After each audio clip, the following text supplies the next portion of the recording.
Todo Que Ver.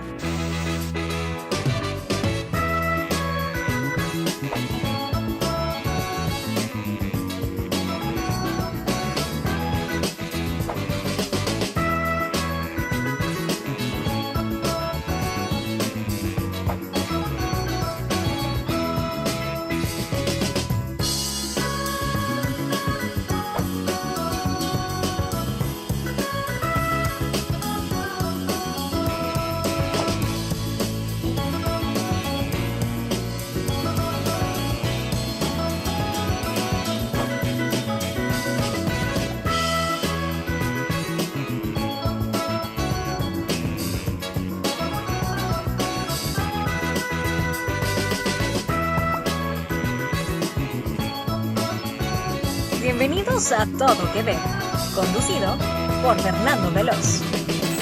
Hola, ¿qué tal? Bienvenidos sean a Todo Que Ver. En esta ocasión estamos transmitiendo totalmente en vivo desde Humo Penthouse, que se encuentra en la calle Abasolo 901, centro. Un lugar que además de delicioso, lo que más me gusta es que, y tú no me vas a dejar mentir, Adrián, es que hace este tipo de eventos donde podemos conocer un poquito más de las personas, un poquito más del arte, un poquito más de Torreón, que es lo que más nos gusta. Pero como siempre, Adrián Murra, bienvenido a Todo Que Ver. Gracias. Oye, pues muy contento de estar aquí en Humo, mi estudio, mi casa, dirías. Y sí, la verdad es que Humo se ha caracterizado por hacer este tipo de eventos. Ya habíamos estado anteriormente aquí justo en esta temporada y pues creo que sí, si me notan un poco más nervioso que de costumbre es por muchos motivos. Tenemos gente en vivo, estamos saliendo en vivo y la verdad es que estamos muy honrados de tener un gran invitado en este episodio, pero te dejo el spoiler y para que tú un muy buen día para ser Swiftie. También hay mucho de qué hablar. Eso será en otro episodio. Pero ¿qué les parece si les presento a nuestro invitado especial? Él es curador, investigador y escritor, doctor en Historia del Arte por la UNAM. Su trabajo explora los vínculos entre el arte moderno y contemporáneo desde una perspectiva interdisciplinaria, donde la música, el cine y la literatura ocupan un lugar central.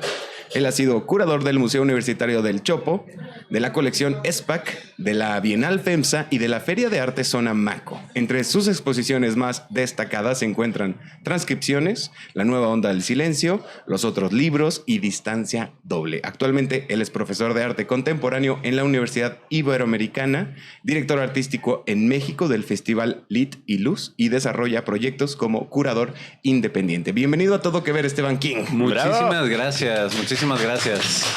Estuvo larga tu presentación. Oye, sí, tiene buen currículum. Tuve que agarrar aire 2 veces. Gran currículum. Platícame un poquito más de todo lo que has hecho y de tu trabajo en todos estos proyectos. Bueno, primero que nada, pues muchas gracias por la invitación, ¿no? Gracias, Fernando, Adrián, gracias a La Libre también por la oportunidad de estar por primera vez en Torreón. Nunca había venido, estoy feliz. Muy feliz. Ya tuviste tu tour culinario, cultural. Sí, ¿no? Culinario de las gorditas, la salina, las gorditas, la carne, Museo el Sotol, el Museo de Paleontología, buenísimo, regional, en fin. Increíble, súper fan, muy feliz, de veras. Regresas. Y sí, no, obvio, ya me quiero mudar. Espérate. Bueno, vamos bien, el calor tiene sus cosas, el desierto tiene sus cosas, pero sí atrapa, ¿cierto? Cierto, no, atrapa muchísimo. Yo hoy que fuimos a las dunas, en fin, increíble experiencia. Pero bueno, sí soy alguien que se ha interesado por el arte contemporáneo, el arte moderno, la literatura, el cine, la música experimental, pues son ámbitos donde me he desarrollado tanto en lo académico como en lo profesional y pues en ese sentido qué bueno poder estar aquí con ustedes para platicar de todos estos lugares, ¿no? Y de todos estos intereses en común que sé que tenemos. Justo todo lo que abarca la cultura pop. Porque por ahí se confunden muchas personas con qué es la cultura pop. O sea, es solo el género pop y solo son las artistas pop o los artistas pop. No, es todo lo que abarca la cultura popular o todo lo que llega a ser popular. Y para que se haga popular necesitan de alguien como tú que los exhiba, que los exponga y que hable de ellos. ¿Cómo explicarías con manzanas, con peras, con naranjas qué hace un curador? Bueno, un curador, una curadora es una persona que yo diría que hay dos grandes como posibles definiciones. Una es que en cualquier museo históricamente, ¿no? Y desde el siglo XIX tú tienes un museo y aquí, no sé, podemos pensar en el Museo Nacional, que luego fue el Museo de Antropología, o puedes pensar en el Museo de Arte Moderno, o incluso aquí en el Museo Regional, donde tienes una colección muy amplia, pero en ningún museo cabe expuesta toda la colección de un museo, ¿no? Eso es muy raro. O sea, hay bodegas y bodegas y bodegas. Y la figura del curador nace inicialmente, desde el siglo XIX, como una persona que selecciona y articula en un espacio, con un discurso, con un texto, cómo aparecen esas piezas en el espacio del museo, ¿no? Esa, digamos que sería una definición más histórica, pero hoy en día la curaduría, a su vez, tiene otras dos características. Una es que en el ámbito del arte contemporáneo y del arte en general, es que los y las curadoras realizan exhibiciones que pueden ser de una temática muy específica, con obras de una colección o no, con artistas vivos, o que realizan una bienal muy grande internacional con comisiones, que articulan a partir de una temática una expo que va a tener instalaciones, programa público, pedagógico. Y por otro lado, a mí me gusta mucho, se me hace muy lindo, la verdad, que la curaduría ha abandonado el mundo como del arte y hoy en día pues tienes tiendas curadas, ¿no? O tienes playlists curadas y se ha vuelto como un fenómeno casi de masas, casi pop, casi popular, ¿no? Sí. Y eso, aunque hay gente que como que le saca... Así como que no le gusta, a mí me gusta mucho, ¿no? Porque es como un ámbito tan especializado como la curaduría, de pronto se puede volver esta figura que selecciona en distintos lugares, contextos, etcétera. Sí, cuando hablamos de redes sociales, yo siempre les decía, un curador son ustedes mismos que están seleccionando las fotografías y los videos de su vida en sus redes sociales, están curando su vida y están como permitiéndole a los demás ver de alguna manera lo que ustedes quieren que veamos. Y contando una historia también, ¿no? Exacto. O sea, tú cuentas la historia que quieres contar con tus fotos, como un curador cuenta una historia, ya sea de un tema específico en una exhibición, ¿no? Totalmente. Y la más les voy a decir en este ir y venir, esa, por una parte, la curaduría sí tiene algo de seleccionar, ¿no? Es como la manera en la que más fácil pensamos o asociamos qué es la curaduría, ¿no? Pues alguien que selecciona una serie de cosas. Pero para las personas que nos desarrollamos en el ámbito del arte específicamente, sí es eso importante, pero es más importante aún que la curaduría es una forma de experimentar con objetos o situaciones o performances en el espacio.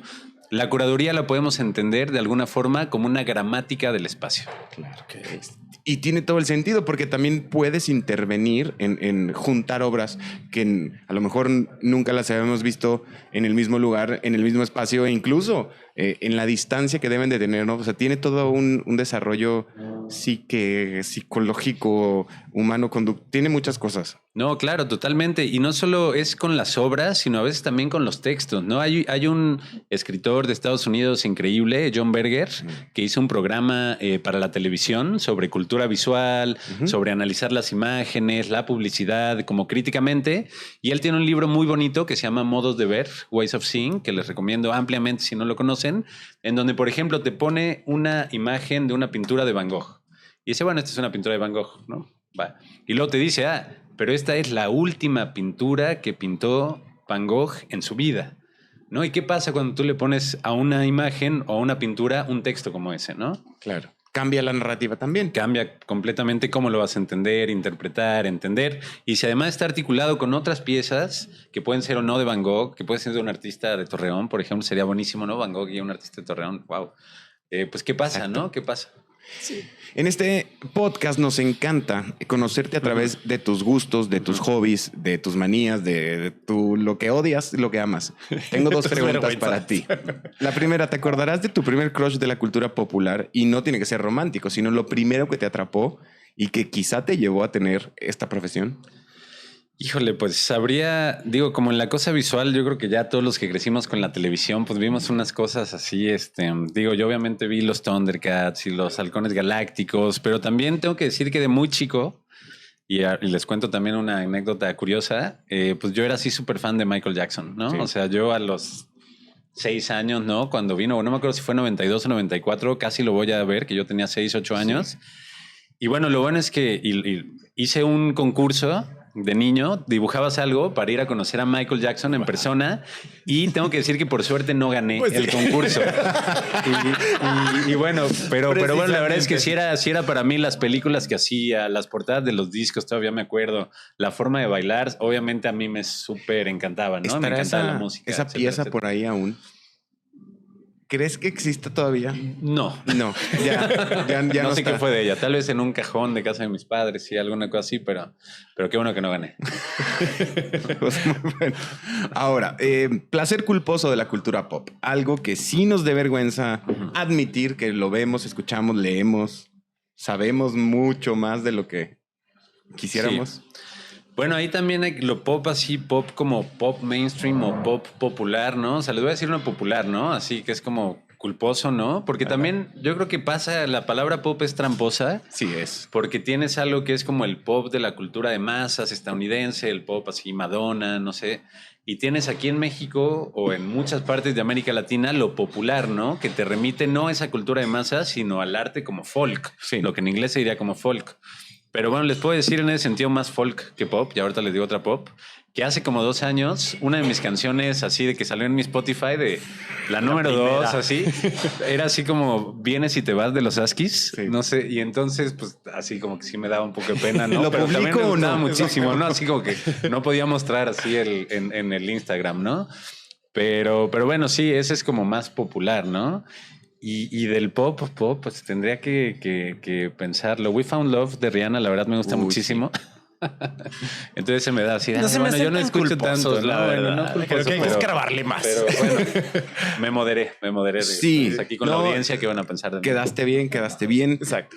Antes era Bad Bunny y luego ya pasó como a ser esta superestrella y ya no es culposo. A lo mejor por ahí se podría ir. Tú tienes un culposo nuevo, yo sé. Yo tengo A ver, muchos queremos culposos, saberlo, queremos la saberlo. verdad, desde siempre. Mi gusto, la verdad, nunca ha sido el más sofisticado.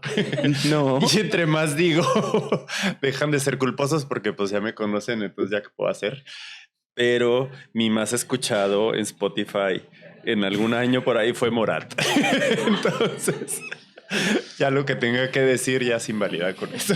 Ya, bueno, ayer estuvo Chayanne por aquí en estas Sí, bonitas claro. tierras, ¿no? No ha El estado en papá de todo en México. sí. No ha estado en sus top 5. No. Estaría bueno, ¿no? Sí, sería culposo. Ese sí calificaría como culposo. Para mí, Arjona es un placer culposo. Ay, para mí no es culposo. No. Es que yo sí esta convergencia poética cantante me parece correcta en él. Si lo cantara alguien más no me parecería tan correcto. Pero entonces, por eso hay confrontación conmigo mismo de por qué me gusta Arjona. Porque ya estaba ahí en la psique o porque no sé. Yo creo que sí. Oigan, pero ¿qué les parece si con eso damos por fin inicio a este gran tema. episodio? Una vez más, gracias por estar aquí con nosotros. Vamos a hablar de Mucho todo que gusto. ver con el arte contemporáneo, moderno y pop y cómo convergen dentro de uno mismo. Y tú con tu experiencia, yo creo que lo primero que deberíamos hablar es de esta conexión entre el arte, la música, la literatura y de dónde viene esa inquietud tuya de tener esta multidisciplina en tu profesión. Bueno, yo tengo que decirles que antes de dedicarme profesionalmente al arte, como curador, como historiador, como crítico, etcétera, estudié piano muchos años. mira. La música es fundamental en mi vida. Toqué en todo tipo de bandas, desde rock progresivo, blues, jazz, hasta tropicales. Y pues la música para mí es como increíble, ¿no? Es algo que me llena muchísimo, ¿no? O sea, que te da una experiencia de vida que a veces siento que no te dan otras artes, ¿no? Es una cosa Y una sin la cual no se disciplina. podría vivir, ¿no? O sea, una disciplina. Entonces, pues tengo ese lado de la música. La literatura siempre fue muy parte de mi vida, de alguna forma. Mis padres son académicos, son científicos en realidad, son matemáticos, muy abstractos, muy locochones. Y luego ya, pues fue la vida misma la que me fue llevando, yo creo, hacia el campo sin quererlo, sin saberlo, de la historia del arte y la cultura visual, que es a lo que me dedico ahora. Qué padre. Oye, y ya hablando un poco del tema, incluso del título del capítulo, creo que hay como mucha confusión en cuanto a los conceptos arte moderno y arte contemporáneo. O sea, creo que obviamente pues tú lo debes de tener bien claro porque pues te dedicas precisamente y eres especialista en arte contemporáneo. Pero para el resto de nosotros que a lo mejor todavía ahí no entendemos muy bien la diferencia, ¿cuál sería como tu guión que platicarías si te preguntan ahí en la fila del Oxxo? ¿Cuál es la diferencia? En la fila del ex. No, yo diría que son categorías Conversaciones normales. tramposas. Siempre hay que tenerlo muy en cuenta, ¿no? Cualquier como categorización de periodos históricos son muy difíciles que sean así tan polos opuestos, ¿no? Uno dice, pues están en la Edad Media, ¿no? Y de pronto ya el Renacimiento, ¿no? Papá, de un día para el otro. O sea, no están así, ¿no? No, nunca están así. Pero sin duda alguna, algo pasó a lo largo del siglo XX en la que había ciertas prácticas que podemos asociar a lo que conocemos tal vez más como lo artístico, la genialidad, la creación, la inspiración, que tienen una raigambre igual decimonónica del romanticismo, ¿no? Del artista en su torre de marfil pintando. Y el arte moderno de alguna forma abreva de ese tipo de paradigmas donde pues tú tienes o una pintura tal vez o una escultura o un medio así muy específico, se les llama medios específicos, a pintura, escultura, ¿no? O la música, tal. Y el arte contemporáneo es algo que empieza a ocurrir a mediados de del siglo XX, sí, ¿no? Como en los años de la posguerra, donde de pronto ya no importa tanto la originalidad en el sentido de la inspiración, de qué bueno eres pintando tal vez, o no importa tanto decir, wow, es que visualmente esta cosa es increíble, sino que importan más otro tipo de operaciones que se asocian a lo conceptual, ¿no? Que se llama, o a las ideas, o a la relación con el espacio. Okay. Y bueno, ahorita les puedo decir ejemplos concretos de esto, ¿no? Pero para decírtelo ahora sí de la fila del Oxxo, digamos que unos hacen sí pinturas. Que ya nos van a cobrar. Sí, ya nos van a cobrar, ya sí, ya. Bueno, no hay sistema. No hay sistema, ¿no? Tarjeta de puntos. Uno tiene que ver más con lo que tradicionalmente entendemos por arte en medios específicos, pintura, escultura, y otro son operaciones muy raras donde ya la belleza o la genialidad o la inspiración no importan tanto en realidad. Ok. Sí, yo relaciono mucho lo que es arte moderno, según yo. O sea, como que lo primero que tengo en mente son los impresionistas. No sé por qué, o sea, sí. Como que creo que hay, no sé si hay empezar. No, claro, realmente sí, el arte moderno como tal viene con romper desde el siglo XIX los paradigmas que habían hecho la representación del espacio, por ejemplo. Si uno piensa en la perspectiva, ¿no? O sea, esto que tenga una profundidad a través de una geometría, el cuadro, sí es algo que viene del Renacimiento. Y en el siglo XIX, los impresionistas empiezan a hacer cuadros donde lo que importa es la superficie de la tela, por ejemplo. Ya no la representación del espacio, sino lo que está ocurriendo ahí, ¿no? Y por eso tienes a Signac y a Monet y tienes estas cosas donde están llenos de impastos, ¿no? Pero luego viene el siglo XX en las vanguardias históricas que rompen más aún con esto y empiezan, por ejemplo, a meter ciertos aspectos de la vida como un periódico a una pintura, ¿no? Picasso, Braque, sí. el cubismo, o que se plantean otros modos alternos de representación, ¿no? El cubismo, por ejemplo, es una vanguardia que pensó cómo representar el espacio más allá de la perspectiva tradicional a partir de muchas dimensiones, ¿no? Y eran gentes que leían unas cosas matemáticas del momento muy loca, de la cuarta dimensión, Poincaré, el espacio, cómo lo percibimos, tal. O bien, pues otras vanguardias, pero que seguían, sin embargo, siendo artistas del pincel, ¿no? Ok.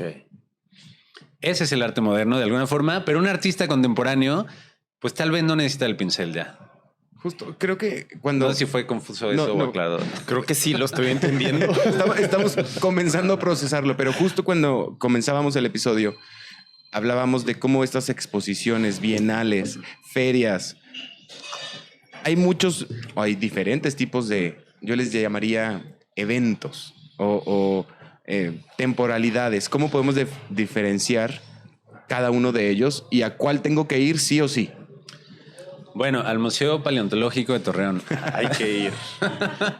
No, la verdad es padrísimo. Es como una cámara de maravillas. Es como una colección personal fuera del estado. Es un espacio muy lindo. Si no han ido, yo fui muy fan. Me encantó. Pero... sí, digamos que esos, por ejemplo, corren en paralelo a los movimientos artísticos y también tienen su propia historia y todo. Y entonces, por ejemplo, por decir uno, ¿no? Las ferias son una invención que tiene que ver inicialmente con las artes e industrias de los países y que hoy en día se traducen en eventos de venta de obras de arte, donde hay booths, donde hay espacios, donde galerías presentan sus piezas. Las bienales hoy en día son más bien grandes proyectos como la Bienal de Sao Paulo, que ahorita está expuesto, la Bienal de la Amazonía ahí en Brasil, donde hay un equipo curatorial que desarrolla comisiones que dialogan con la historia del lugar o con la arquitectura, o en este caso esta edición con los pueblos originarios, por ejemplo, y que va a tener un programa público, discusiones, etcétera, etcétera. Y pues luego tienes pues las exhibiciones más convencionales de museos, ¿no? O las galerías, que son espacios comerciales. Y todo esto ocurren en paralelo, de todos pueden ocurrir de todas maneras. Puede haber pintores, puede haber artistas conceptuales, puede haber land art, etcétera, etcétera, ¿no? En el museo entiendo que sí, la pieza tiene que ser elegida por alguien. En la feria, ¿yo me podría inscribir de alguna manera? Pues ahora las ferias también trabajan con comités curatoriales, entonces no, para cualquier feria tienes que aplicar y si no te acepta el comité no puedes exponer. No, Ok. no entras. Y la Bienal, igual, tienes que ser elegido por... Sí, y la Bienal generalmente tienes que ser invitado. Hay bienales que en realidad son otro modelo que es el del certamen, aunque se llaman Sí. bienales, que los artistas mandan sus obras, que hay un jurado que les selecciona, y eso viene del siglo XIX también. Entonces que hay los artistas que dicen, sí, gané el primer premio, y los artistas que dicen, no gané el primer premio, ¿qué es esta porquería? ¿Quiénes Ok. son los críticos? No reconocen mi trabajo, y causan muchos problemas.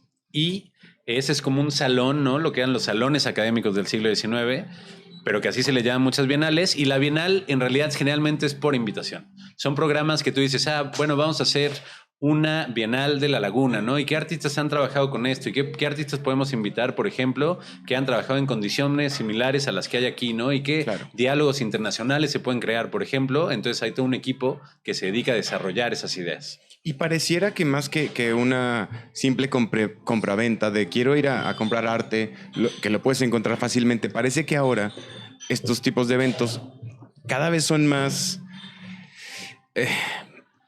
exclusivos, o sea, que están bajo un nombre, el nombre más largo que la tesis, o sea, que es autores sordomudos que tienen, que vivieron entre el 80 y el 90. Mucha especificación. O sea, está muy difícil como cerrarte tanto, ¿o no crees que viene por ahí? Pues a mí me gusta más bien la pluralidad, justo, ¿no? Así, por ejemplo, yo aquí que llevo 3 días, ¿no? Además del bellísimo, no voy a dejar de repetir el Museo de Paleontología. Bueno, puedes ir al Museo de Lina, ¿no? Puedes ir al Museo Privado, ¿no? A la Arsena, o puedes ir a los espacios independientes, ¿no? Ahí así, como La Libre, que ahora me convocó, ¿no? Aquí a tener un diálogo con ustedes. O está ahora una chica artista de Guanajuato, Cosa Raposo, exhibiendo en el proyecto del Rastro, ¿no? O está el Centro de las Artes del Norte. Entonces, cada uno tiene una cosa muy distinta. Y lo que se vuelve muy difícil es pensar en términos muy generales. Así que tú puedes decir, yo tengo la ley universal del arte, ¿no? Yo creo que hay casos específicos y lo bonito es pensar esos casos específicos y qué nos dicen, ¿no? En cada contexto. No, y lo entiendo desde la forma de, tiene que haber una pieza que sea la pieza foco y tiene que haber una pieza o varias que vengan que cuenten con ciertas características, pero también debería, yo pienso, tener algunas piezas que no pensábamos que iban a estar ahí y son la sorpresa del evento. Claro.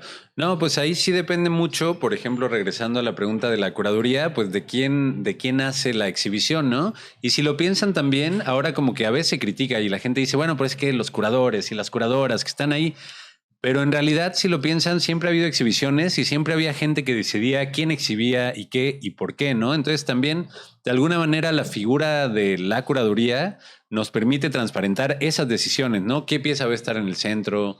¿Por qué no? ¿Se puede objetar? ¿Cuál es el sentido? Y yo lo que siempre pienso y a lo que siempre invito es a pensar críticamente las exhibiciones, ¿no? Uno llega y dice, mira, está muy bonito esta obra, tal, pero ¿por qué está ahí, no? ¿O qué no está queriendo decir? O ¿por qué está puesta? ¿O es el espacio? Y eso a mí, pues, me gusta mucho, ¿no? Y por eso me dedico a lo que me dedico. Y también la experiencia de ir a estos espacios. O sea, no es lo mismo verlo en digital, no es lo mismo, admirarlo. Es como lo que decíamos de los conciertos. ¿Cuál sería la diferencia entre escuchar al artista en mi casa con una bocina que tuviera las especificaciones más o mejores y que tuviera la calidad? No es lo mismo que verlo en vivo y además la experiencia de estar rodeado de otras personas y la experiencia de caminar por el pasillo que el curador o la curadora pensó que tenías que. Sí, no, ya hay que la experiencia, como dices, es central, ¿no? Al arte, ¿no? Y hay artes que no, tal vez el arte digital hoy en día, que ya platicaremos, pero la pintura, por ejemplo, y ahí sí también me voy a contradecir ahora, parecía que están los pintores y los conceptualistas, pero también la pintura es un lugar donde puede haber exploraciones del espacio, de ideas conceptuales, etcétera, ¿no? A veces se hace una cosa muy de, no, están los pintores, las pintoras, no, están los conceptualistas. Yo creo que son falsas un poco esas divisiones, pero sí una pintura, por ejemplo, tú le puedes ver en una fotografía y nunca nunca, nunca, nunca te va a dar la experiencia de estar frente a la pintura, ¿no? Y creo que nos ha pasado, nos puede pasar aquí o nos puede pasar en un museo de la Ciudad de México o en un museo de otro estado o de otro país si tenemos la oportunidad de visitarlo, que ves la imagen, la conoces, pero de pronto ves la pintura y dices, wow, ¿no? Sí. Nunca había experimentado realmente lo que esta pintura era. Y eso tiene que ver también con que al reproducirse la pintura, y esto hay un teórico que escribió mucho de estas cosas, pues pierde su dimensión, pierde sus cualidades, se vuelve una cosa plana que tienes en un libro, ¿no? Tal vez en un postercito, pero bueno, no sé si piensas en el Bosco, ¿no? Así por ponerte un ejemplo muy radical, pues son pinturas enormes, a veces es un tríptico en el espacio desdoblado, con unos detalles que te alucinas, te mueres, que no es lo mismo que verlo pues, en tu celular. Claro. Oye, y ahorita que hablabas del arte digital, o sea, sí me quiero ir un poquito por el tema de, o sea, hablamos de arte moderno, arte contemporáneo, nos brincamos un poco el arte pop, pero el futuro del arte, o sea, ¿tú qué ves, o sea, o cuál crees que sea el futuro del arte? O sea, se habla mucho de los NFT, se habla un poco de, pues, estas distintas expresiones y a lo mejor un poco de la democratización del arte, de que ya está en muchas manos. ¿Tú qué crees que sea el futuro del arte? Yo creo que van a seguir existiendo siempre la pintura o las prácticas conceptuales o los performances, el cuerpo, ¿no? Hoy en día, por ejemplo, y después de la pandemia lo aprendimos, ¿no? O sea, no es lo mismo estar conectado en un Zoom, ver el Instagram, que reunirnos a platicar, ¿no? O sea, si esto fuera un Zoom, pues estaríamos más así, ¿no? Y aquí yo creo que aquí estamos un poco más. En chanclas. Estaríamos un poco más a gusto. Y sin embargo, yo creo que también lo que no hay que olvidar nunca es que toda producción artística y casi toda producción cultural y casi cualquier cosa humana está vinculada a un momento histórico que, pues, de alguna manera lo determina y lo alimenta, ¿no? Es decir, pues ahora existen el GPT chat, ¿no? Y la generación de imágenes, o el arte digital, o la computadora, el internet, eso ya lo pasamos, ¿no? Se habla de arte post-internet, de hecho. Sí. Y eso va a estar ahí porque es parte de nuestra vida cotidiana y todo cambia, como cambia nuestra comunicación, nuestro WhatsApp, cómo nos comunicamos con nuestras familias, con el trabajo y el arte también. Por eso no quiere decir que la gente deje de pintar, por ejemplo, y pintar es una práctica que ha hecho la humanidad pues por milenios, ¿no? Y se sigue haciendo y eso es sorprendente y rico, yo pienso. Sí, entonces no va a morir, o sea, el arte se sigue transformando, pero lo que conocemos como arte va a existir, solo se va... Sí, yo creo que siempre se reproducir en muchas formas. Se transforma. Hay una serie en Netflix que se llama Pantheon y habla mucho de la inteligencia artificial y de hecho uso otro término que no les quiero spoiler porque aquí no damos spoilers, pero lo que me parece muy interesante era la comunicación a través de imágenes que todo el mundo conocemos. Entonces llegan los emojis y todo el mundo... podemos tener diferentes interpretaciones de los emojis. O sea, a mí no voy a balconear a nadie, pero la carita sonriendo con 2 lágrimas aquí, hay quien decía está llorando o se está riendo. O sea, podríamos tener tristeza o felicidad. Arte, como todo arte es subjetivo. Es subjetivo. Pero la primera correlación que hacen es antes, pues en tanto trabajo donde no había escritura, eran imágenes. Entonces, no es que sea algo nuevo. O sea, no estamos encontrando... Estás diciendo que los emojis son los jeroglíficos de lo 2025. Digital. La presencia del futuro en el pasado, ¿no? Simplemente de la interpretación de lo visual a través de la comunicación. Bueno, sí, no, eso es algo bien interesante porque en un momento la escritura y el dibujo eran una misma cosa, ¿eh? Las escrituras, incluso la A, todavía si la vemos, viene de ser el alfa...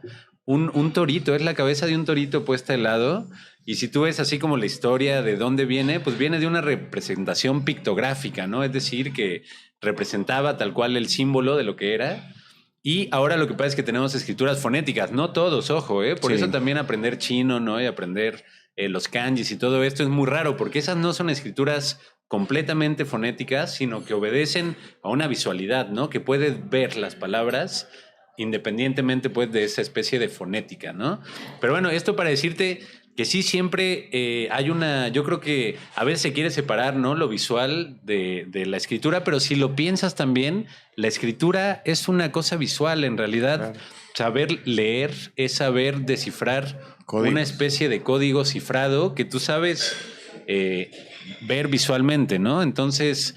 Claro, hoy en día eso se ha vuelto muy presente porque todos estamos ya mediados de unas tecnologías donde lo visual y lo escrito van muy de la mano, pero eso siempre ha estado, ¿no? Entonces es interesante pensar qué es lo específico de hoy, ¿no? ¿Qué pasa? Y se reduce un poco a mensajes más directos y más lineales. O sea, no puedo ser pasivo-agresivo a través de diferentes imágenes porque no va a tener el mismo contexto y a lo mejor no se va a entender. O sea, tienes que hacer como regresar a estos pensamientos de A a B, y lo que más rápido se entienda es como más rápido lo voy a proyectar. Y creo que de ahí venía más bien mi idea de trabajos de museos, trabajos de curaduría, trabajos de eventos, donde tiene que haber un pensamiento de cómo va a interpretar cualquier persona de la mejor manera el arte.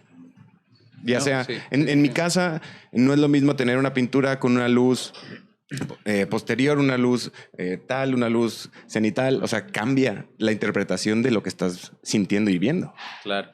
Sí, no, de hecho, lo que nos hemos dado cuenta incluso con el lenguaje mismo es que lo más importante del lenguaje o de una obra, o incluso podemos pensar en nuestras tecnologías, ¿no? No sé si tengan todavía DVDs ustedes o...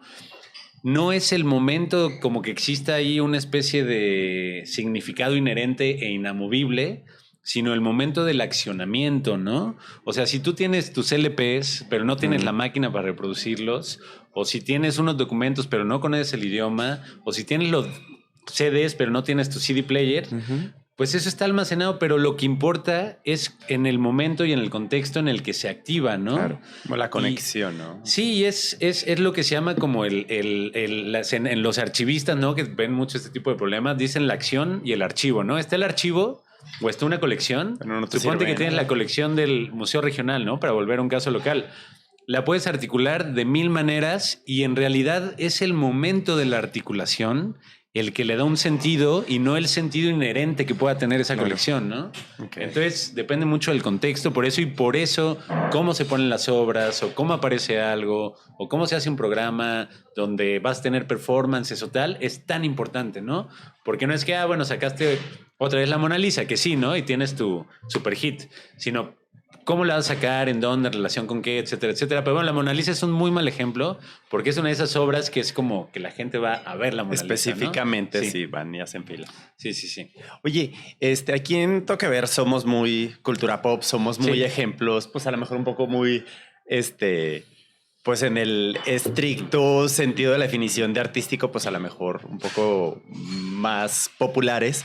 Entonces, ahorita que hablábamos de estos conceptos de arte moderno, de impresionismo, de cubismo, sé que en la cultura popular hay como mucha influencia, y podemos ver incluso, hoy vimos un videoclip de Taylor Swift que está inspirado en una obra de arte. Entonces, por ejemplo, para como aterrizar estos términos de impresionismo, cubismo, ¿tú nos podrías dar ejemplos de alguna película, de algo de la cultura pop actual que esté inspirado en estos, como para relacionarlos mejor? Claro. Sí, bueno, yo creo que, por ejemplo, Madonna, la super reina del pop, que todos y todix amamos. Tiene, por ejemplo, este video que se llama como Bedtime Story, y que son una serie donde ella toma de los surrealistas, de mujeres surrealistas, sobre todo de Remedios Varo, Leonora Carrington, Dorothea Tanning, toma momentos de esas pinturas que reaparecen citados en el video, ¿no? Y eso es bien interesante porque es una especie de resignificación cultural de estos elementos.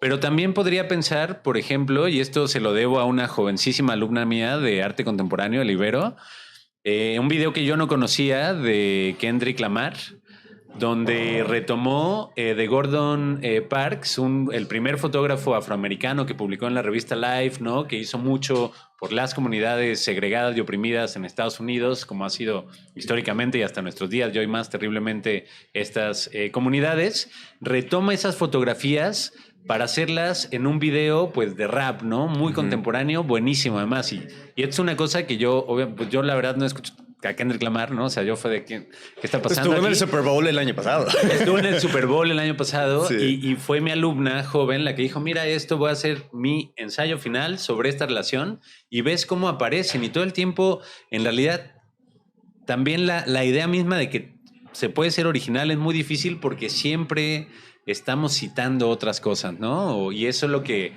hacían escritores mucho, ¿no? Borges, así que se burlaba. Es que todo ya se dijo, en realidad no hay nada nuevo bajo el sol. Sí, al final creo que son acercamientos y sirve mucho también para acercar a las nuevas generaciones al arte, ¿no? O sea, creo que pues mucha gente su primer acercamiento a grandes pinturas o grandes esculturas a lo mejor no fue verla en un museo, sino incluso en caricaturas o en, o sea... Cuando se vuelve popular tienes que, o sea, ya estás transmitiendo algo con el uso de esa imagen o de esa estructura, de esa escultura. O sea, sí, y es bonito, de hecho, como ciertos movimientos, así uno piensa en el cubismo, ¿no? Que decían, estos, ¿qué están haciendo? Esto está fumadísimo, esto no tiene sentido, ¿qué? Ahora, pues, más o menos se puede tener una idea o todo el mundo dice, claro, Picasso, ¿no? O sea, creo que hay encuestas, de hecho, mundiales, donde preguntan, ¿quién es tu artista favorito? Y creo que los artistas así como más salen esas encuestas están Picasso y Van Gogh, ¿no? Sí. Y bueno, eran así, Van Gogh, pues ya saben, así, tiene más que ver con el artista marginado, loco, tal, una cierta estereotipo de lo que es ser artista, pero bueno, ya son parte como de la cultura popular, ¿no? De alguna forma. Sí, justo. Platícame un poco, o platícanos a todos, perdón, un poco más de la Bienal, que has trabajado, de la feria, del museo, del Chopo. A ver. Claro. No, bueno, con mucho gusto. Yo estudié historia en la Facultad de Filosofía y Letras de la UNAM. En realidad, yo estaba estudiando y está interesado en muchas otras cosas. Es una carrera muy amplia, es la carrera con más optativas que tiene la UNAM. Entonces puedes tomar desde México Antiguo, ¿no? Tuve profesores magníficos como Alfredo López Austin, o México Virreinal, o literatura medieval. Es una carrera muy rica en realidad y que desean investigar. Y fue el último año con un profesor, que creo que pasa mucho, ¿no? En lo que a veces nos dedicamos, tener un buen profesor o profesora te cambia la vida, que dio una clase en el Museo de Arte Carrillo Gil de la Ciudad de México. Y entonces nos invitó ahí a tomar clases, a escribir de las obras de este museo, invitó a artistas vivos o vivas que tenían obra en ese museo, y fue el caso, por ejemplo, de Magali Lara, ¿no? Quien fue un día cuando yo tenía 21 años a platicar de su obra que estaba en esa colección y que para mí fue súper significativo, y entonces por eso decidí meterme yo a la historia del arte. Y fue a partir de ahí que empecé a trabajar en proyectos de museos, en el MUAC, en el Museo Nacional de Arte, y que bueno, ya luego desarrollé una carrera, digamos, profesional en ese ámbito. Oye, háblanos de un poco de tu experiencia en Sonamaco. O sea, creo que ya tienes ¿cuántos años hay? ¿Unos 5? 5 años, sí. 5 años, ¿verdad? ¿Y qué tal ha sido participar en ese proyecto? Justo es muy diferente que trabajar en el museo, ¿no? Me voy a regresar a este relato. Yo en el 2012 entré a trabajar al Museo Universitario del Chopo. Y trabajar en un museo universitario, pues es que tienes que crear vínculos con la comunidad universitaria, aunque no esté en la universidad. Es un museo de experimentación, sí, arte joven, artistas de media carrera, pero experimentales. Expusimos un artista como que yo creo que es pop mexicano, que se llama Salatiel Vargas, pero underground, increíble. Y ahí sí puedes articular tú una discursividad narrativa, es decir qué se va a exponer, en qué orden, con qué textos, de qué manera. Y bueno, eso me llevó a seguir trabajando en proyectos de este estilo. Y lo que hago yo en la feria es muy distinto. De hecho, en México, en Sonamaco, le dicen curadores y curadoras a quienes trabajamos por sección. Yo soy el curador de la sección de arte moderno, okay, pero en otros lados le llaman coordinadores porque es muy diferente, o organizadores de sección. Porque, por ejemplo, en un museo, y ahora estoy haciendo una exhibición en un museo de la Ciudad de México, en la Sala de Arte Público Siqueiros, sí yo decido dónde va a estar cada pieza, investigo en el archivo de Siqueiros, qué va a sacar, con qué va a dialogar, tal. Y en una feria de arte, generalmente, lo que haces como curador es trabajar con galerías que van a tener una propuesta y que tú ves que sean interesantes o que tengan que ver con una línea, pero no les dices así de tú vas a colgar esto y tú vas a poner esto aquí, porque como curador o curadora, si tú le dijeras al galerista qué poner en un ámbito comercial y no se vende, pues estarías en un lío terrible, ¿no? Claro. O sea, no es el sentido para nada. Entonces es bonito ver, les digo, cómo la curaduría tiene que ver con la selección de alguna forma, pero en qué ámbito se ejecuta, cómo aparece, etcétera, pues depende de cada uno de estos contextos. Oye, ya entre nos, ¿qué prefieres? Bueno, esto se edita. Ambos. Me encanta todo, sí, me encanta. Ambos. Todo. Sí. Yo voy a todos los bautizos, me encanta. Sí. No, yo creo que tiene todo que ver con que en este espacio de Sonamaco tienen que elegir ellos la mejor manera de vender, porque están en venta feria, todo el tiempo. Y en el museo, pues no Sí, están en venta claro. todo el tiempo. Sí, no, yo creo que también de pronto las ferias lo que es muy interesante es que tú puedes tener galerías nacionales increíbles a la par de galerías internacionales buenísimas. A mí me encanta de pronto ver galerías japonesas, por ejemplo, en la feria, que pues es raro ir a Japón, ¿no? O sea, yo no he ido a Japón y entonces viene la galería de Japón y digo, wow, esto tal vez no lo trae el museo y la feria lo trae. Entonces lo que no hay que perder de vista más bien es que es un espacio de venta donde finalmente es lo último que va a importar y que en cambio los museos públicos tienen otra función donde no importa eso, ¿no? Y están vinculados y claro que hay patronos y claro que hay interés y claro que hay galerías. No es transparente todo, no todo es buenos y malos, tal.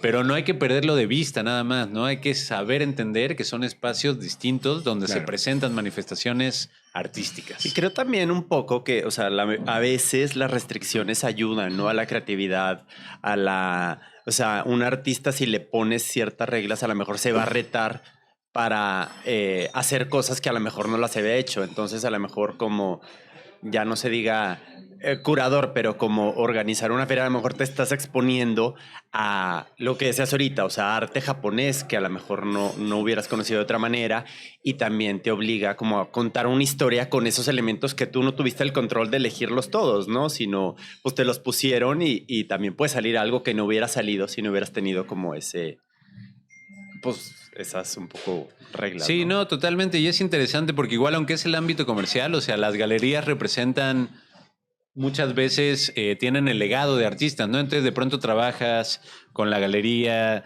que tiene el legado de Wilfredo Lam, ¿no? Un artista así increíble cubano, o de Guayasamín, o de ciertos artistas que son muy interesantes, o de Helen Escobedo, ¿no? Por ejemplo. Y entonces de pronto tampoco es que las galerías muchas veces solo vendan, sino que también las galerías hacen libros, publicaciones, invitan a investigadores.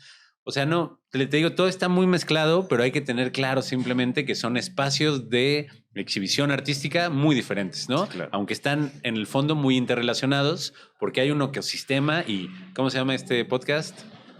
¿Tengo que ver? Todo que ver y todo tiene que ver, sí, entonces Todo sí. tiene que ver. Yo he visto cierta...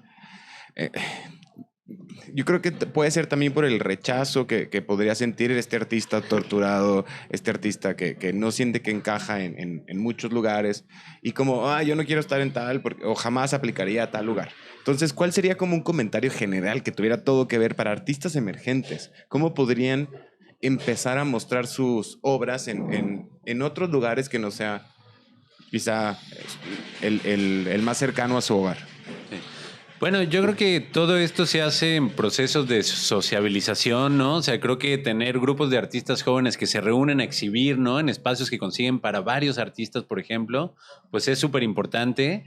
Trabajar en colectivo, ¿no? Creo que hoy voltear a ver las comunidades más cercanas, ¿no? Pensar de quién es tu interlocutor, por qué, y trabajar desde ahí te puede abrir puertas que de otra manera es muy difícil, ¿no? Que tú llegues con tu portafolio. Ayer me preguntaba un chico que estaba haciendo registro fotográfico de una charla que tuvimos en el Museo Regional, que cómo exhibe en un museo, ¿no?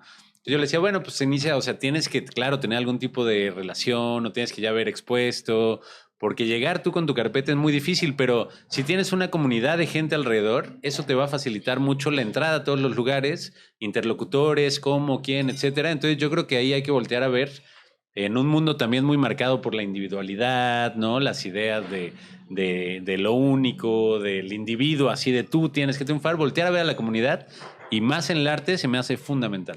La misma pregunta, pero ahora de tu lado. ¿Cómo podemos atraer a más Esteban Kings a que vengan a mis galerías, a mis exposiciones? O sea, ¿cuál crees que sea como esa carnada que yo pueda hacer para, por favor, bueno, no por favor, sino vengan a visitarme? Pues ahí sí, yo creo que yo siempre le he dicho, hay gente que también como que se preocupa mucho por querer figurar, por ejemplo, por querer estar en un cierto lugar. Y yo creo que si tú haces muy bien tu trabajo, ¿no? Y te dedicas a eso y le estás así talachando, ¿no? Y le das la constancia, es muy natural que eso sea y que alguien que conoce y sabe se dé cuenta que hay una actitud y una propuesta muy buena y que vale la pena revisarla, ¿no? Entonces creo que no hay como shortcuts, así no hay trucos, sino estarle dando y entender que solo así se crean también las carreras y las profesiones y que si no, si alguien se lo brinca y se va a ir por el conecte, va a ser evidente para todas las personas que saben qué puede ser interesante y qué no. Sí. Pues sí. De acuerdo. Yo quiero regresar al tema de pop. Porque es lo que sé. Sí. Por ejemplo, se habla mucho también, o sea, en su momento fueron como los carteles políticos, el arte pop, que incluyó como figuras artísticas, celebridades. En el arte ahorita hay mucho, pues incluso hasta los memes creo que son como un poco el equivalente de los carteles políticos, el fan art a lo mejor, o sea, gente que se inspira en productos de la cultura pop para hacer sus propias creaciones. Hay quien dibuja su Harry Potter, que a lo mejor, o sea, no sé, o sea, ¿qué opinas tú de estas expresiones del arte? No, a mí me encantan. Sí, o sea, yo tampoco creo que otra les voy regresando, sí me voy a regresar como hace 20 minutos. Regrésate, por favor. Una de las grandes como cosas que pasaba también con el arte moderno es que parecía que había el gran arte y como la cultura de masas, ¿no? Y como que el arte otro, kitsch. Sí. Y un poco lo que pasó con el pop, también desde el pop histórico, así como canónico, Warhol, tal, era que se rompía un poco, era como algo tan cotidiano, como una sopa. Una lata de como sopa. Una lata de sopa Campbell's, podría estar ahí en el arte, ¿no? Y eso, claro, fuera. A gente le va de coraje, todavía le da mucho coraje a la gente, lo cual es que un hace bien plátano padre, pegado con una cinta lo hayan vendido en... Yo siempre digo, qué padre que alguien que esté haciendo eso y alguien se esté enojando. A mí me parece súper bonito. Pero bueno, esto para decirte que a mí, por ejemplo, a mí sí me gustan, por ejemplo, los memes y se me hacen geniales y los considero magníficos. E incluso hay series, por ejemplo, ¿no? O sea, pensando en series comerciales grandes que yo digo, wow, esta es una obra de arte así como con la misma densidad conceptual que puede tener el arte del museo, ¿no? Oye, Twin Peaks, que hablábamos de eso hace poquito, pues es surrealismo 100%. Sí, no, o sea, Twin Peaks al grado que yo no le entiendo, ¿verdad? Sí. No, Twin Peaks, por ejemplo, Creo que Nolan también es un poco surrealista, ¿no? O sea, Inception y estas como conceptos... Pues sí, que te mueven algo, ¿no? Sí. Y que, o sea, sí está Twin Peaks, por ejemplo, sí, wow, para mí es como arte, ¿no? Así también increíble, los personajes, las escenas, la filmación. Pero podríamos pensar, no sé, a mí, por ejemplo, la serie que se llama Atlanta, que está en Netflix, que hace Danny Glover, Childish Gambino, a mí me parece igual arte increíble, ¿no? Así que digo, no, es que la profundidad de esto, de lo que está representando, de cómo está representando a una sociedad que es la comunidad afroamericana y la sociedad blanca en Estados Unidos y la escena del rap, lo hace de una manera que digo, wow, esto es como una novela complejísima, ¿no? O me pasaba lo mismo con Los Soprano, ¿no? Yo veía Los Soprano y decía, wow, esto es como arte, ¿no? Así purísimo. Entonces, yo no creo que haya el gran arte y el poco arte, ¿no? Yo creo que son manifestaciones tan variadas y tan extensas y de las cuales ignoramos de otros países, de otras culturas, que pues hay que lo bonito es acercarse y ver la diversidad de gente que las está haciendo y creando y la gran complejidad que pueden tener. Me quedo con que Sopranos es arte. No, pues es que creo que vamos al museo. No es una cuestión de gustos, es más bien una cuestión de interpretaciones, de acercar la realidad. La literatura nos abre ventanas a historias y mundos que podrías decir están lejísimos y nunca hubiéramos sabido tal historia, pero ahora que ya están en escrito, pues nos acerca. A mí lo que más me gusta en el último año, en los últimos años han sido dos. Como Agua para Chocolate, la versión serie, ha sido una obra maestra. Y 100 años de soledad, que por fin llega como a narrativa visual y creo que lo hacen muy bien. Y creo que se tardó demasiado para tener esta historia apenas en serie. ¿La vieron? No las vi, caray, pero no sé, aquí yo no puedo comentar. Sí. Es una muy buena recomendación, pero sí tiene demasiados códigos que tienes que entender porque pues no... hay mucho surrealismo en estas y al obras. final el arte es comunicar, ¿no? Sentimientos, emociones, ideas. Y creo que está en todos lados, ¿no? O sea, del mundo. Hay un poco como de esta barrera de entrada y de decir, como un poco de respeto, miedo y flojera de a lo mejor ir a un museo y ver cosas que están muy alejadas de mi realidad, pero cada vez más hay como expresiones del arte que están en todos lados, ¿no? Y cada vez más los mismos museos hacen exhibiciones que están, me ha tocado ver de superhéroes, o sea, creo que el arte está en todos lados, ¿no? Sí. Entonces eso... Eso lo hace... Sí. A mí Kendrick me tocó. Lamar. Sí. Childish Gambino. Para que no se nos olvide, Pobres Criaturas, también toda lo visual y la narrativa y los códigos que tiene esta película. Sí, es una gran película. Sí, es gran película. Y grandes actuaciones, gran guión y lo visual es mágico. Sí, y ahí yo lo que sí, para meter ahí el volantazo. Yo creo que ahí sí lo que también hay que tener luego, pues no, cuidado, tener también presentes, son cosas que hay que tener muy presentes, es que sí, de pronto vivimos en un mundo donde todo es visual, ¿no? Donde vemos, nunca se habían producido tantas imágenes, ni la gente ha visto tantas imágenes, ni incluso hay un artista que se llama Trevor Paglen que analiza cómo la mayor parte de las imágenes que creamos en realidad están hechas para que les vean las máquinas y no los humanos, ¿no? Y tienen que ver con temas de vigilancia, control, mercadotecnia, etcétera, etcétera. Pero que ahí sí, de pronto ir al museo en este mundo de imágenes y donde todos vivimos bombardeados y tal. Te frena, ¿no? Y dices, oye, a ver, ¿qué estoy haciendo? ¿Qué está pasando? Voy a pensar qué es esto, ¿no? Porque estoy sintiendo. O sea, te da ese momento de entender lo que estás sintiendo. Sí. Y el gran problema, o sea, la gran paradoja del mundo de la información al alcance de la mano, toda la información como nunca, es que no hay filtros para saber cómo leer esa información, cómo buscarla, cuál es verdadera o cuál es falsa, ¿no? Y entonces el curador nos hace esa chamba. Pues no. Pues sí. A veces sí, no. Puede hacerla. Pero sin duda yo creo que ahí lo interesante es eso, ¿no? De pronto pensar, bueno, en este mundo bombardeo tal y voy a ver Netflix y la red social y ahí estamos todos pegados, ¿no? Ya no se diga las criaturas, pero no las poor creatures, sino las criaturas reales. Pues pegadas a la tablet y tal. O sea, ¿cómo en ese mundo podemos hacer sociedades que lean críticamente las imágenes, ¿no? Híjole, yo creo que el mundo sería muy diferente si hubiera una pues propuesta real, ¿no? Y un interés, ¿no? De los gobiernos y de las escuelas de crear gentes que saben leer e interpretar imágenes e información. ¿No? O sea, necesitamos un mundo como ese. Coincido. Y el arte sí nos puede ayudar a eso. Yo firmemente lo creo. Yo soy esa persona que sí como que me da un poco de paz cuando estoy en un museo, o sea, detenerme así de que de repente la gente que va conmigo ya va en la sala 3 y yo sigo viendo. Sí. Pero sí, creo que sí es un espacio con tantos estímulos que tenemos en todos lados. Y No, y sobre todo que quizá visitamos muchos museos fuera de casa. O sea, por ejemplo, aquí el Arocena, que hace un gran trabajo y me gusta mucho visitarlo, siento que no lo visitamos tan seguido, no tenemos el conocimiento.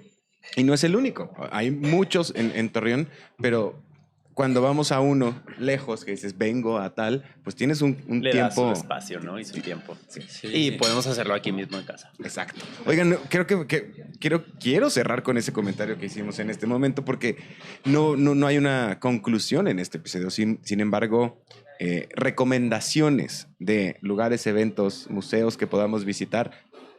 Museo Paleontológico. No, mira, te voy a decir nada más, de veras, parece broma, pero ahora me pasó muy bonito que fui al Museo Paleontológico. Y ¿Qué organizaron? de veras. No, y de veras, y entonces tengo que ver. Una de las personas que está ahí de fijo, y esto también para decirles lo que puede ser y hacer un museo y el arte, es que nos atendió Antonio, que es un señor que lleva 20 años trabajando ahí. Antonio. Antonio es... Hace 20 años tú estabas en el videoclub, no eras tú. Bueno, es un señor de la Sierra Tarahumara que de Chihuahua que está ahí y te platica él de toda la tradición. Parece que es de paleontología, pero lo bonito es que es como etnografía, cultura, y entonces él te platica del museo, de lo que se hizo, de lo que hay, de su investigación, de sus fotos de familia, tal, y entonces dices de pronto... Wow, en este mundo tan terriblemente atroz, a veces en el que vivimos, está este señor ahí invitándote a conocer su historia, tal, las piezas, tal. Y dices, pues a mí sí me da mucha esperanza, ¿no? Ir a este museo y decir, wow, hoy salí feliz del Museo de Paleontología. Entonces se los puedo recomendar ampliamente y justo no llegar a verlo con no, pues es que tienen dinosaurios de plástico, ¿no? Tienen como, ¿qué es esto? ¿No? Es como, hay una gente aquí que ha dedicado su vida a querer representar esta historia y le ha dedicado 30 años, ¿no? Y eso a mí se me hace súper bonito. Sí. Súper bonito.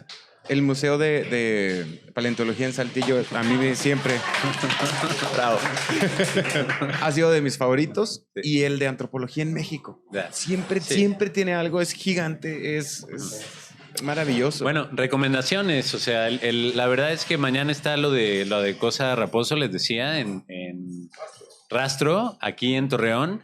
Ir a ver así como gente joven está haciendo un espacio experimentar. Es una vitrina donde está hecho para la gente que va y viene, que tal vez es gente que nunca va a un museo, pero tiene de pronto un artista joven en sus 30 años de Guanajuato exhibiendo una cosa que tal vez va a ser muy distinto a cualquier tipo de experiencia que tenga en la vida cotidiana, y eso a mí se me hace también súper valioso y súper bonito. Y les hablo de estas experiencias porque tampoco les quiero decir, oigan, pues tómense un camión, un avión, un coche y vayan a otro lado. Yo creo que siempre voltear a ver a tu propio entorno te da una riqueza que dices, ¿cómo no había visto esto? ¿Cómo no había yo dejado esta diferencia que tenía con esta persona y voy a ver la expo y lo que está haciendo tal? Y digo, wow, eso, voltear a ver a tu comunidad en momentos como los que vivimos, se me hace súper importante.